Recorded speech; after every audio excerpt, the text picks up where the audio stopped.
Hello बच्चों, मेरे channel में आप सभी का स्वागत है।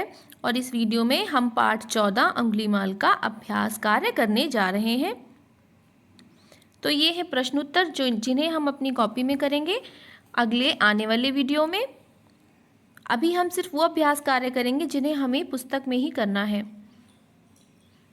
ये है बोल कर पढ़ो। इसे सिर्फ पढ़ने के लिए दिया गया है ताकि हम इनका फ़र्क समझ सकें। ये है क्रम। का के नीचे र लगा है, इसलिए इसमें थोड़ी सी रा की आवाज़ आएगी, तो हम इसे पढ़ेंगे क्रम। ये है क्रिया, क्रीड़ा, क्रूर। ठीक है।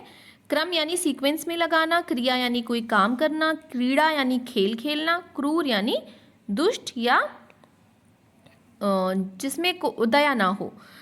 अगला है आधा ला से बने हुए शब्द हैं। सब में आपको आधा ला मिलेगा। तो पहला है कल्याण यानी किसी की भलाई करना, मूल्य यानी किसी की वैल्यू, तुल्य और बाल्यकाल यानी बालक की अवस्था। अगला है आधा त।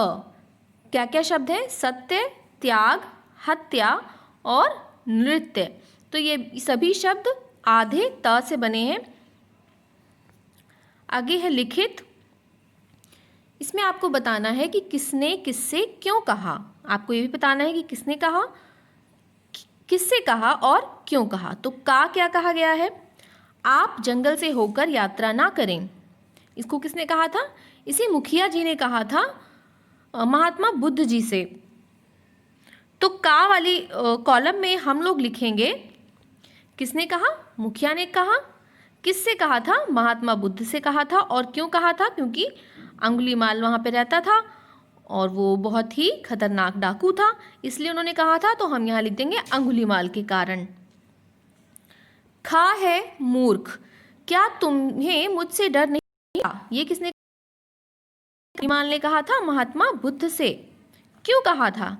क्योंकि महात्मा बुद्ध निडर थे, इसलिए उसे लगा कि कोई मुझसे क्यों नहीं डर रहा है, तो इसलिए उन्होंने कहा कि तुम्हें मुझसे डर नहीं लगता।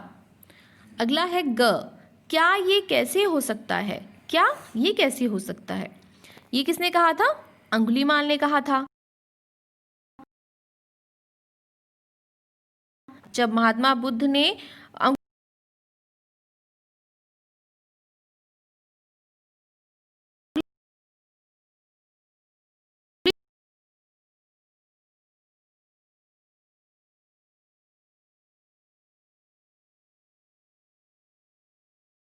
तो इसे भी नेक्स्ट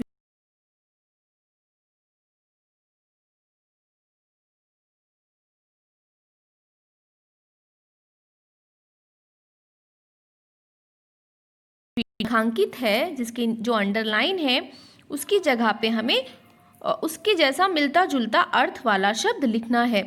तो का है ऋषि ने शिष्यों को आशीष दिया। आशीष के स्थान पे हमें कोई दूसरा शब्द लगाना है, तो हमने लिख दिया ऋषि ने शिष्यों को आशीर्वाद दिया। आशीष का अर्थ होता है आशीर्वाद देना। अगला है आप बेफिक्र होकर हरिद्वार जाइए।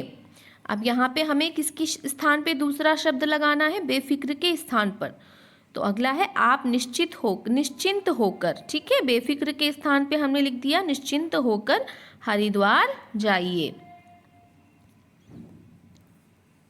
गा है मालविका ने फूलों से मेहमान का स्वागत किया। मेहमान के स्थान पे हमें दूसरा शब्द लगाना है। मेहमान को हम क्या कहते हैं? अतिथि। तो मालविका ने फूलों से अतिथि का स्वागत किया। इसके स्थान पे हमने लिख दिया अतिथि। घ है इतना ना मारो कि उसकी जान ही निकल जाए। जान के स्थान पे हमें दूसरा शब्द इस्तेमाल करना है। तो इतना ना मारो कि उसके प्राण ही निकल जाए। जान के स्थान पे हमने लिख दिया प्राण, क्योंकि ये इसका समानार्थी शब्द है। ड है पुत्र तुम्हारा भला हो। भला हो यानी तुम्हारा कल्याण हो, तो हमने लिख दिया पुत्र तुम्हारा कल्याण हो। पढ़ते और लिखते समय हम कहीं कहीं रुकते हैं। इसे दिखाने के लिए हम कुछ चिन्हों का प्रयोग करते हैं। तो ये सारे चिन्ह कौन से हैं? यहाँ पे कुछ सेंटेंस दिए हैं, उसके पीछे यानी कि कुछ वाक्य दिए हैं, उनके पीछे वो चिन्ह लगाए गए हैं ताकि आपको उनका ज्ञान हो सके। तो का है मैं आपके साथ चलूँगा। कोई भी वाक्य जब हम कहते हैं तो उसके पीछे एक पूर्ण विराम, जहाँ पे हमारी बात खत्म होती है वहाँ पे पूर्ण विराम लगता है। इसे पूर्ण विराम कहते हैं। ये सीधी एक लाइन के रूप में लिखी जाती है। अगला है आप कब आए। तो ये कौन सा चिन्ह है? ये है प्रश्न सूचक चिन्ह। इससे पता चलता है जब हम किसी से कोई प्रश्न करते हैं तो इसके पीछे ये चिन्ह लगाया जाता है, जिससे हमें ज्ञात होता है कि ये एक प्रश्न है। अगला है कितना सुंदर है ये कौन सा चिन्ह है? ये है विस्मय बोधक चिन्ह।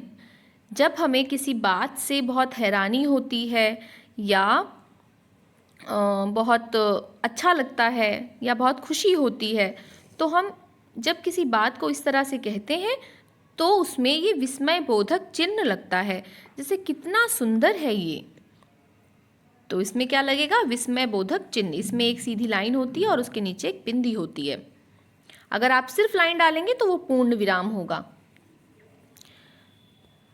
अगला है वह घर आया, खाना खाया और चला गया। इसमें 3 बातें कही गई हैं, घर आया, खाना खाया और चला गया।